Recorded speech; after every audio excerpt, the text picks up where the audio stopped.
Welcome back, friends. Well, here we are once again.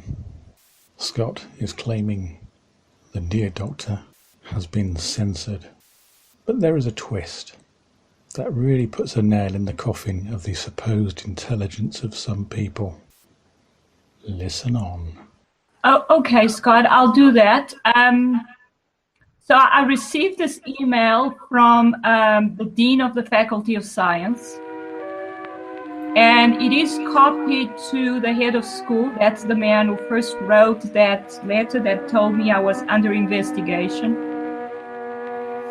And that when my lawyer looked at the letter, he said, well, it can be argued that this letter is a constructive dismissal.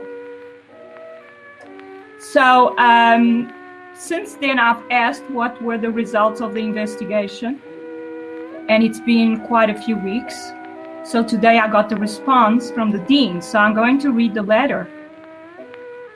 And it says, Dear Claudia, as you are aware, your so-called white papers on the alleged existence of a brown dwarf in the inner solar system have created considerable discussion on social media.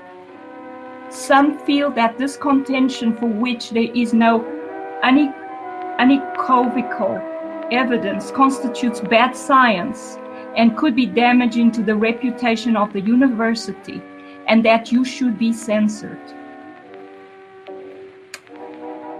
So there's the word censored. I can't believe that this man used that word. And he spelled it wrong. Yes, he did. It's spelled Censured. So there you have it, folks. Somebody who doesn't understand the word censured. I wonder if Scott will change the title of his video, seeing as he was ranting about being censored. I doubt it very much, because he's never taken a video down in his life, even if he has been shown to be wrong. And you would think a person with a PhD would know what being censured was, or would actually know what the word meant, rather than going, oh dear, they've spelt it wrong. Oh well, at least she's still free to perpetuate the bollocks she's been speaking. God help us. Okay, so then he continues. The matter was discussed by a group of 5 academics appointed by the Vice-Chancellor. Now, the Vice-Chancellor is the head of the university. He's right at the top. The recommendations of this group, which the Vice-Chancellor has accepted, are as follows. The committee recommends to the Vice-Chancellor that no disciplinary action be taken against Dr. Albers at this stage. The statement given at the end of this report be sent to all who have communicated with the university, complaining or questioning Dr. Albers' views, and that the statement be sent in response to all future communications received in this regard. Dr. Albers may not teach these unsubstantiated views to her classes and must adhere to the curriculum as drawn up by the School of Physics and approved by the Board of the Faculty of Science. Should Dr. Albers teach these views or in any way allude to them during the teaching of her courses, disciplinary action will be taken against her. Although she has not used a WITS affiliation in her so-called white papers, the links between her opinions and a WITS position are virtually unavoidable and therefore damage the reputation of the university. She may not use a WITS affiliation in any future writings which are not submitted to established peer-reviewed conferences and journals. Dr. Albers be informed of these recommendations in writing and in a meeting with the head of school and the dean. I am therefore informing you in writing of these recommendations and the Vice-Chancellor's decision to implement them. When you come back to work, I would like to meet with you and Professor, I won't mention his name, to answer, that's the head of school, to answer any questions that you might have on this matter. The statement that will be sent to those who have identified themselves to the university and have asked for the university's views on the matter is as follows. The University of the Witwatersrand, Johannesburg, has recently become aware of various public assertions purporting to suggest that there may be a brown dwarf star in the inner solar system. These comments appear to be the subject of much debate on social media platforms and are attributed to Dr. Albers, a lecturer in the School of Physics. The essence of the claim is that this brown dwarf is drawing the energy out of the sun. The university supports the freedom of people to hold and discuss contrarian views. In fact, the debate of conflicting views is at the heart of scholarship and constitutes healthy debate. However, insofar as the sciences are concerned, the principles of the scientific method must guide the process. The ultimate test of any hypothesis must be its exposure to experimentation.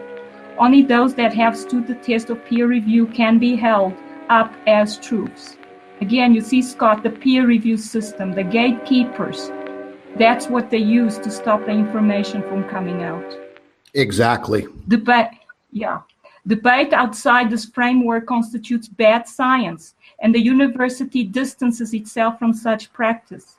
The university also wishes to affirm that the curriculum that shapes the teaching of physics at the university is set by the School of Physics and endorsed by the quality assurance mechanisms of the university. All academic staff members are required to teach students within the framework of this curriculum. Yours sincerely, HMM, I won't say his name, Dean, Faculty of Science. Boy, he's a real piece of crap. Yeah. So basically, then, that's it right there. That is the shut up notice that I kind of figured sooner or later during this process. The scientific method is a body of techniques for investigating phenomena, acquiring new knowledge or correcting and integrating previous knowledge. To be termed scientific, a method of inquiry is commonly based on empirical or measurable evidence subject to specific principles of reasoning. The Oxford Dictionaries Online define the scientific method as a method or procedure that characterized natural sciences since the 17th century, consisting in systematic observations, measurement and experiment, and the formulation, testing and modification of hypotheses. Experiments need to be designed to test hypotheses. The most important part of the scientific method is the experiment. The scientific method is a continuous process, which usually begins with observations about the natural world. Human beings are naturally inquisitive, so they often come up with questions about things they see or hear and often develop ideas, hypotheses, about why things are the way they are. The best hypotheses lead to predictions that can be tested in various ways, including making further observations about nature. In general, the strongest tests of hypotheses come from carefully controlled and replicated experiments that gather empirical data. Depending on how well the tests match the predictions, the original hypotheses may require refinement, alteration, expansion, or even rejection. If a particular hypothesis becomes very well supported, a general theory may be developed. Although procedures vary from one field of inquiry to another, identifiable features are frequently shared in common between them. The overall process of scientific method involves making conjectures, hypotheses, deriving predictions from them as logical consequences, and then carrying out experiments based on those predictions. A hypothesis is a conjecture based on knowledge obtained while formulating the question. The hypothesis might be very specific or it might be broad. Scientists then test hypotheses by conducting experiments. Under modern interpretations, a scientific hypothesis must be falsifiable, implying that it is possible to identify a possible outcome of an experiment that conflicts with predictions deduced from the hypotheses. Otherwise, the hypothesis cannot be meaningfully tested. Well, that sounds very clear. And if you look at the diagram, that also seems really clear. In essence, a scientist is their own gatekeeper. If they cannot produce a good enough experiment to demonstrate their reasoning, then they won't make the grade. And the scientific method is there to ensure that only good quality, real, provable science gets through. Not mumbo-jumbo pseudoscience as is being touted and flouted around YouTube. It really is starting to sound like sour grapes on someone's part. So, Miss Albers, why not forget the fantasy rubbish? Go do some real science. Get away from these cretins because they're just going to drag you down with them, and they don't care. And please stop insulting the rest of us who have the intelligence to know when we hear bollocks. Thank you.